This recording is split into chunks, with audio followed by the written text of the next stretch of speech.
നമസ്കാരം. The path is the goal എന്ന discussion സീരീസിന്റെ അടുത്ത സെഷനിലേക്ക് വീണ്ടും ഏവർക്കും സ്വാഗതം. നമുക്ക് ആദ്യം മെഡിറ്റേഷൻ ചെയ്യാം. കണ്ണുകൾ അടച്ച് ശാന്തമായിരിക്കും.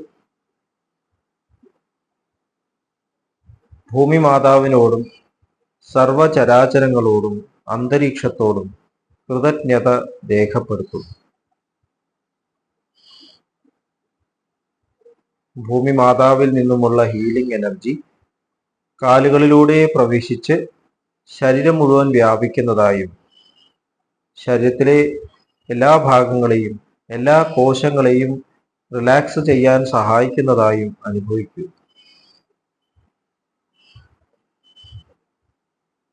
ഇപ്പോൾ ശരീരം പൂർണ്ണമായും റിലാക്സ്ഡ് ആയി. ഈ റിലാക്സേഷൻ ഹൃദയത്തിൽ അനുഭവിക്കൂ. ശ്വാസം ദീർഘമായി ഉള്ളിലേക്ക് എടുക്കൂ. ഹൃദയത്തിൽ സ്നേഹം നിറയുന്നതായി അനുഭവിക്കൂ.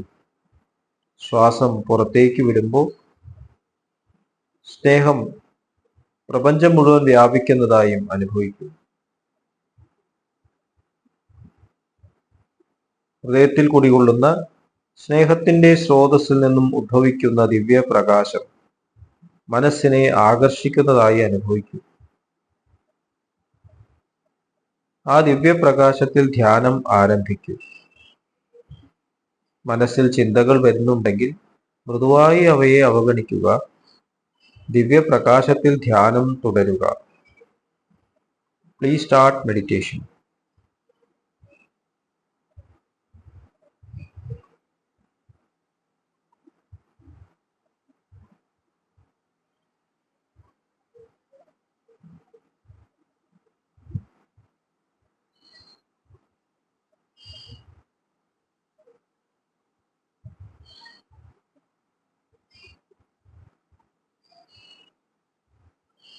ഓക്കെ, ആ കണ്ടീഷൻ ഹൃദയത്തിൽ നിലനിർത്തി പതുക്കെ കണ്ണുകൾ തുറക്കൂ.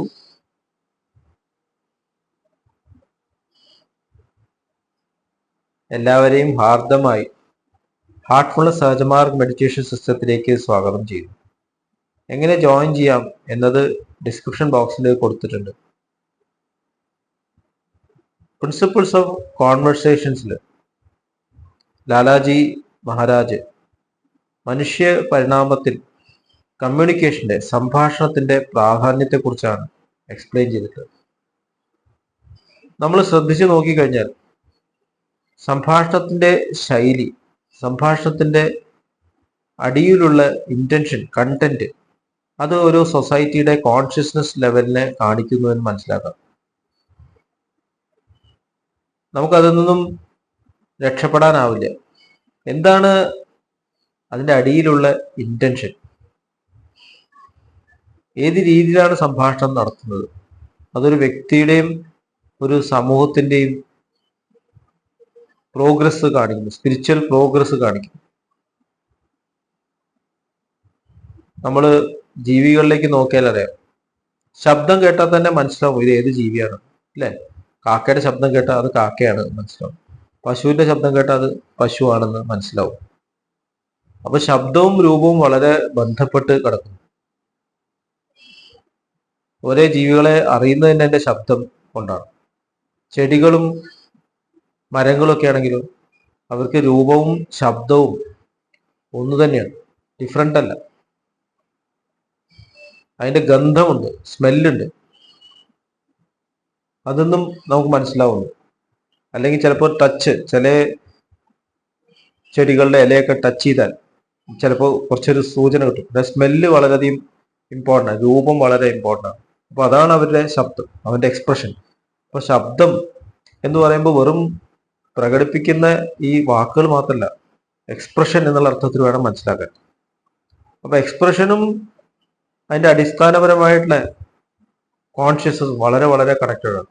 മനുഷ്യനിലേക്ക് എത്തുമ്പോഴോ ശബ്ദം കേട്ടാൽ ചിലപ്പോൾ മിമിക്രിയിൽ മാറ്റാൻ പറ്റും. പക്ഷേ കണ്ടന്റ്, ശബ്ദത്തിന്റെ ഉറവിടമായിട്ടുള്ള വ്യക്തിയുടെ കണ്ടന്റ്, അത് ആ വ്യക്തിയുടെ സ്വഭാവത്തെ കാണിക്കുന്നു. ഹാൻഡ് റൈറ്റിംഗ് ശാസ്ത്രമുണ്ട്. ഹാൻഡ് റൈറ്റിംഗ് നോക്കിയിട്ട് മനുഷ്യന്റെ സ്വഭാവം മനസ്സിലാവും. അത് ഒരു ലൈനോ 2 ലൈനോ നമ്മൾ നോക്കിയിട്ട് കാര്യമില്ല. ആരും അറിയാതെ എഴുതുന്ന, ശ്രദ്ധിക്കാതെ എഴുതുന്ന ഒരു പേപ്പർ എടുത്തിട്ട് നോക്കി കഴിഞ്ഞാൽ ഒരാളുടെ സ്വഭാവം മനസ്സിലാവും. ഐന്റെ മുകളിൽ കറക്റ്റ് കുത്തിടുക, ജെയിന്റെ മുകളിൽ കറക്റ്റ് കുത്തിടുക, അപ്പൊ വളരെ ശ്രദ്ധാലുവായിട്ടുള്ള ആളാ എന്ന് മനസ്സിലാവും. അക്ഷരങ്ങള് കണക്റ്റഡ് ആയിട്ട് ഫുൾ സർക്കിൾ വരയ്ക്കുക, ഫുൾ കണക്ട് ചെയ്ത് വരയ്ക്കുക, മനസ്സിലാവും അയാൾ ഇൻട്രോവേർട്ടഡ് ആയിട്ടുള്ള ആളാണ്. അക്ഷരങ്ങള് റൈറ്റിലേക്ക് ചെരിച്ചെഴുതുന്ന ആൾക്കാർ സിമ്പിൾ ആയിരിക്കും എന്ന് പറയുന്നു. നേരെ എഴുതുന്ന ആൾക്ക് സ്ട്രെയിറ്റ് ഫോർവേഡ് ആണെന്ന് പറയും. ലെഫ്റ്റിലേക്ക് എഴുതുന്ന ആൾക്കാർ, ചരിക്കുന്ന ആൾക്കാർ കുറച്ച് അവരുടെ കാര്യം നോക്കുന്ന ആൾക്കാരായിരിക്കും. ഇങ്ങനെ പല പല കാര്യങ്ങളും ലെറ്റർ ശാസ്ത്രത്തിലുണ്ട്. ഒരു എംപ്ലോയിയെ എടുക്കുമ്പോൾ വേണമെങ്കിൽ നമുക്ക് അവര് ഹാൻഡ് റൈറ്റിംഗ് നോക്കിയാൽ ഏകദേശം ഒരു ഐഡിയ കിട്ടും. അതുപോലെയാണ് സംഭാഷണം. ഒരു കൾച്ചേർഡ് ടങ്ങിന്റെ എക്സ്പ്രഷൻ ആയിരിക്കണം സംഭാഷണം. അപ്പോൾ ഒരു ഡിസ്കഷനിൽ നമ്മൾ പങ്കെടുക്കുമ്പോൾ അതില് സംസാരിക്കുന്ന വ്യക്തികളുടെ അവരുടെ കണ്ടന്റ് മനസ്സിലാക്കുക, അതിന്റെ ക്വാളിറ്റി എന്താണ്. അപ്പോൾ നമ്മൾ അറ്റൻഡ് ചെയ്യുന്നത് വലിയ കോൺഫറൻസസ് ആയിരിക്കും, മെഡിക്കൽ കോൺഫറൻസ് ആയിരിക്കാം, സയന്റിഫിക് കോൺഫറൻസ് ആയിരിക്കാം. പക്ഷെ അവരുടെ ഗ്രൂപ്പ് ഡിസ്കഷനിൽ നമ്മൾ കോൺഫറൻസ് റൂമിലല്ല, അവർ ഒറ്റപ്പെട്ട് ഇരിക്കുന്ന ഗ്രൂപ്പുകളിൽ അവർ ചർച്ച ചെയ്യുന്ന കാര്യങ്ങൾ എന്തായിരിക്കും? മിക്കവാറും അവരുടെ സ്ഥാനത്തെ കുറിച്ചിട്ടും മറ്റുള്ളവരെ പറ്റി കുറ്റവും, ചിലപ്പോൾ മദ്യപിക്കുന്നുണ്ടാവും. പലരും വീട്ടിനെ കുറിച്ച് പറയുകയില്ല, കുട്ടികളെ കുറിച്ച് പറയുകയില്ല, ഭാര്യയൊക്കെ മുമ്പോട്ട് കൊണ്ടുവരാൻ, പല ഭർത്താവിനെ കാണിക്കാൻ മടിക്കുന്നവരുണ്ട്, പേരൻസിനെ അകറ്റി നിർത്തുന്നവരുണ്ട്. കാരണം ആ സൊസൈറ്റിയിൽ അവരെ ഉൾപ്പെടുത്താൻ സാധിക്കില്ല. എല്ലാവരെയും ഉൾപ്പെടുത്താൻ പറ്റാത്ത ഒരു കോൺവെർസേഷൻ. അതെന്തൊരു കോൺവെർസേഷനാണ്? അവിടെ സ്നേഹമല്ല, അവിടെ സ്വാർത്ഥതയാണ് ഉള്ളത്. സെക്ലൂഡഡ് ആയിക്കൊണ്ടിരിക്കുകയാണ്. അപ്പോൾ ഒരാളുടെ വിദ്യാഭ്യാസമോ അയാളുടെ പദവിയല്ല യഥാർത്ഥത്തിൽ അയാളുടെ കോൺഷ്യസ്നസ് നിശ്ചയിക്കുന്നത്, അല്ല സംഭാഷണ രീതിയാണ്. നമ്മളതും ഉള്ളിലേക്ക് തിരിഞ്ഞാൽ മനസ്സിലാവും നമ്മൾ ഏത് തരത്തിലുള്ള ടോക്കിലേക്കാണ് കൂടുതൽ നയിക്കപ്പെടുന്നത്. ഇത് നമ്മുടെ കോൺഷ്യസ് സർവീസിന്റെ ഒരു ലക്ഷണമാണ്. അതുകൊണ്ട് തന്നെ ഹാർട്ട്ഫുൾനെസ് കമ്മ്യൂണിക്കേഷൻ ശരിയായിട്ട് അഭ്യസിച്ചു കഴിഞ്ഞാൽ സ്പിരിച്വൽ എവല്യൂഷൻ ഓട്ടോമാറ്റിക്കായിട്ട് സംഭവിക്കുമെന്ന് നമ്മുടെ മാസ്റ്റർ പറയുന്നു. ശരിയായിട്ട് സംഭാഷണ രീതി നമ്മൾക്കത് ശ്രദ്ധിച്ച് ചെയ്യാൻ സാധിക്കും. നമ്മൾ എഴുതുന്നത് എന്താണ്, ഡയറിയിൽ എക്സ്പ്രസ് ചെയ്യുന്നത് എങ്ങനെയാണ്, സത്യസന്ധത വന്നിട്ടുണ്ടോ, സംസാരിക്കുമ്പോൾ ഇന്റൻഷൻ എന്താണ്, എൻ്റെ ഉള്ളിൽ സ്വാർത്ഥതയുണ്ടോ, ഇതൊക്കെ എനിക്ക് എന്നെ അളക്കാൻ പറ്റും. അതുപോലെ തന്നെ മറ്റുള്ളവരെയും മനസ്സിലാക്കാൻ സാധിക്കും. കുറച്ചു നേരം ഇരുന്ന് സംസാരിച്ചാൽ മനസ്സിലാവും. അവിടെ ആദ്യം തന്നെ കയറിയിട്ട് ഡിസ്കസ് ചെയ്യുന്ന മുമ്പ് നമ്മളൊന്ന് ഒബ്സർവ് ചെയ്യുക, എങ്ങനെയാണ് ഈ കമ്മ്യൂണിറ്റിയുടെ കോൺഷ്യസ്നസ് ലെവൽ എന്താണ്. പലപ്പോഴും അങ്ങനെയുള്ള സംഘടനകളിൽ, ഗ്രൂപ്പ് മീറ്റിംഗ്സിൽ ആ തരത്തിലുള്ള ഗോസിപ്പുകളിലോ അങ്ങനെയുള്ള ഭക്ഷണ രീതികളിലോ മദ്യപാനത്തിലോ ഒന്നും പങ്കെടുക്കാത്തവർക്ക് വളരാൻ സാധിക്കില്ല, ഗ്രോ ചെയ്യാൻ സാധിക്കില്ല. അവരവരുടെ കമ്മിറ്റിയിൽ ഉൾപ്പെടുത്തില്ല. അപ്പൊ അവരിൽ ഉൾപ്പെടുത്താൻ വേണ്ടിയിട്ട് ഇങ്ങനത്തെ പ്രാക്ടീസസ് ഒക്കെ പലരും സ്റ്റാർട്ട് ചെയ്ത എക്സാമ്പിൾസ് എനിക്കറിയാം. കാരണം ആ കമ്മ്യൂണിറ്റി കയറിച്ചല്ല, എന്നാൽ എനിക്ക് പേരെടുക്കാൻ പറ്റും. അങ്ങനെ ഒറ്റപ്പെട്ടു പോകും. അപ്പൊ നമ്മൾ കാണുന്ന ഗ്രോത്ത്, നമ്മൾ മെയിൻ സ്റ്റേജിൽ കാണുന്ന പല വ്യക്തികൾ ഇങ്ങനെ വന്നതായിരിക്കാം.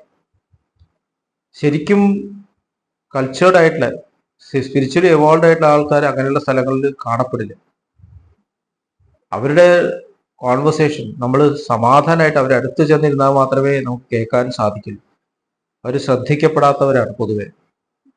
ഇത് നമ്മൾ നോട്ട് ചെയ്യേണ്ട ഒരു കാര്യമാണ്. ശ്രദ്ധിക്കപ്പെടാതെ അവരവരുടെ കാര്യങ്ങൾ ട്രൂത്ത്ഫുൾ ആയിട്ട് ചെയ്യുന്ന ആൾക്കാർക്ക് സംസാരിക്കാൻ സമയം ഉണ്ടാവില്ല ചിലപ്പോൾ.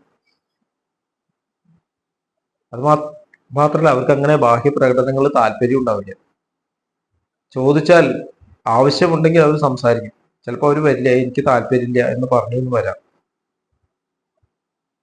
അപ്പൊ നമ്മൾ ശ്രദ്ധിക്കേണ്ടത് അങ്ങനെയുള്ള ആൾക്കാരാണ്. അവരാണ് മാസ്റ്റേഴ്സ്. മാസ്റ്റേഴ്സ് അങ്ങനെയൊന്നും സംസാരിക്കില്ല. നമ്മൾ അതിനുള്ള അവസരങ്ങൾ ഒരുക്കുമ്പോൾ, അല്ലെങ്കിൽ മാസ്റ്റർ ഒന്നും മിണ്ടാണ്ടിരിക്കുകയുള്ളൂ. അപ്പൊ അങ്ങനെയുള്ള സദസ്സുകളിൽ സംസാരിക്കാൻ സാധിക്കുന്ന വ്യക്തികൾ അവരെ സംസാരിക്കാൻ അനുവദിക്കുകയും അവർ പറയാൻ കേൾക്കാൻ താല്പര്യം കാണിക്കുന്ന ഒരു സൊസൈറ്റി ഈ ലോകത്തിൽ ഉണ്ടാവട്ടെ. അങ്ങനെയാണെങ്കിൽ ഈ ലോകത്തിൽ തീർച്ചയായിട്ടും മാറ്റങ്ങൾ സംഭവിക്കും എന്നുള്ളതിന് സംശയമില്ലാത്ത കാര്യമാണ്. ഉറക്കെ സംസാരിക്കുന്നവര് സത്യം പറയണമെന്നില്ല. Empty vessels make more noise എന്ന് ഇംഗ്ലീഷിൽ പറയും. നിറകുടം തുളുമ്പില്ല എന്ന് മലയാളത്തിൽ പറയും. അതുകൊണ്ട് സംസാരിക്കില്ല എന്നുള്ളതല്ല, അവർ സംസാരിക്കാൻ അതിന് പറ്റിയ ഒരു അന്തരീക്ഷം ഉണ്ടാവണം. അങ്ങനെ മാത്രമേ അവരുടെ ഉള്ളിൽ നിന്ന് ശബ്ദങ്ങൾ പുറത്തേക്ക് വരുള്ളൂ. അപ്പൊ അങ്ങനെയുള്ള സോഷ്യൽ ഗ്യാതറിങ്സ്, സത്സംഗങ്ങള് പാർട്ടിസിപ്പേറ്റ് ചെയ്യാൻ താല്പര്യം കാണിക്കുന്നത് തന്നെ കോൺവെർസേഷന്റെ ഒരു വലിയൊരു ഉയർച്ചയാണ് എന്നുള്ളതാണ് എനിക്ക് തോന്നുന്നത്. നമ്മൾ സത്സംഗങ്ങൾ നോക്കിയാൽ അറിയാം, എണ്ണപ്പെടുന്ന ആൾക്കാരെ ഉണ്ടാവും. അങ്ങനത്തെ ഡിസ്കഷൻ തുടങ്ങിയ ആൾക്കാർ അങ്ങോട്ട് പോകാൻ തുടങ്ങും. നേരെ മറിച്ച് എല്ലാവർക്കും ഇഷ്ടമുള്ള ഗോസിപ്പുകളോ രാഷ്ട്രീയമോ അങ്ങനെയുള്ള കാര്യങ്ങളാണ് കൂടുതൽ ആൾക്കാർ അവിടെ ഉണ്ടാവും. ഇതിനാണ് സ്പിരിച്വൽ ടോക്ക് എന്ന് പറഞ്ഞാൽ ദൈവനാമങ്ങൾ ചൊല്ലുക അല്ലെങ്കിൽ ഭക്ഷണം കഴിക്കുക, അതൊന്നുമല്ല. ആത്മാവിനെ സംബന്ധിച്ചൊരു സ്നേഹം നിറഞ്ഞ സംഭാഷണം. ചിലപ്പോൾ സംസാരിക്കുന്നുണ്ടാവില്ല, ഒരുമിച്ച് ഇരിക്കുന്നുണ്ടാവും. മൗലാന റൂമിയും അദ്ദേഹത്തിന്റെ ഗുരുവായിട്ട് ഷംസ് തബ്രേസ് കുറെ ദിവസം ഒരു മുറിയിൽ മിണ്ടാണ്ടിരുന്നു എന്നായിരുന്നു. അത്രയും സൈലൻസ് ആണ് അവർ തമ്മിൽ ട്രാൻസ്മിറ്റ് ചെയ്തത്. അത്രയും അധികം അവർക്ക് ആ സൈലൻസിലൂടെ ട്രാൻസ്മിറ്റ് ചെയ്യാൻ സാധിച്ചു. അപ്പൊ നമ്മൾ കോൺഷ്യസ് ലെവലിൽ ഉയരുമ്പോൾ സംഭാഷണത്തിന്റെ എക്സ്പ്രഷൻസിന്റെ ഭാവം മാറുന്നു. ആവശ്യമുള്ള മാത്രം സംസാരിക്കേണ്ട ആവശ്യമില്ല, അല്ലാതെ കാര്യങ്ങൾ ഗ്രഹിക്കാൻ സാധിക്കുന്നു. ചാരിജി മഹാരാജ് പറയും, അങ്ങനെയുള്ള ഉയർന്ന ഒരു സൊസൈറ്റിയുടെ മീറ്റിംഗ്സിൽ വലിയ ഡിസ്കഷൻ ഒന്നും ഉണ്ടാവില്ല. എല്ലാവരും കണ്ണടച്ച് കുറച്ചു നേരം ഇരിക്കുന്നു. നമുക്ക് എല്ലാവർക്കും അറിയാം എന്താണ് ചെയ്യേണ്ടത് എന്നുള്ളത്. നമുക്ക് പരസ്പരം വിശ്വാസമുണ്ട്, അതുപോലത്തെ പരസ്പര ബഹുമാനമുണ്ട്. നമുക്ക് പ്രവൃത്തിയിലേക്ക് ഇറങ്ങിത്തീരുക. അപ്പൊ എന്താണ് പ്രധാനപ്പെട്ട കാര്യങ്ങൾ എന്ന് പറഞ്ഞാൽ മാത്രം മതി, ബാക്കി എല്ലാവരും എല്ലാം ചെയ്തു. കൂടുതൽ ചർച്ചകളുടെ ആവശ്യമില്ല. കൂടുതൽ ചർച്ചകൾ ചെയ്യുമ്പോൾ എന്താണ് അതിന്റെ അർത്ഥം? അവിടെ ഈശ്വരൻ മിസ്സാവുന്നതാണ്, അവിടെ ഈശ്വരീയത മിസ്സാവുന്നു, സ്നേഹം കുറയുന്നു എന്നുള്ളത് ഒരു സൂചനയാണ്. ഇത്രയും പറഞ്ഞുകൊണ്ട് ഇന്നത്തെ ഡിസ്കഷൻ ഇവിടെ അവസാനിപ്പിക്കുന്നു. നമുക്ക് എല്ലാവർക്കും ഈ കമ്മ്യൂണിക്കേഷൻ, ഹാർട്ട്ഫുൾനെസ് കമ്മ്യൂണിക്കേഷൻ അഭ്യസിക്കാം. അതിനായി എല്ലാവരെയും വീണ്ടും ഹാർട്ട്ഫുൾനെസ് സിസ്റ്റത്തിലേക്ക് സ്വാഗതം ചെയ്യുന്നു. അടുത്ത സെഷൻ വരേക്കും വിട വാങ്ങുന്നു. നന്ദി, നമസ്കാരം.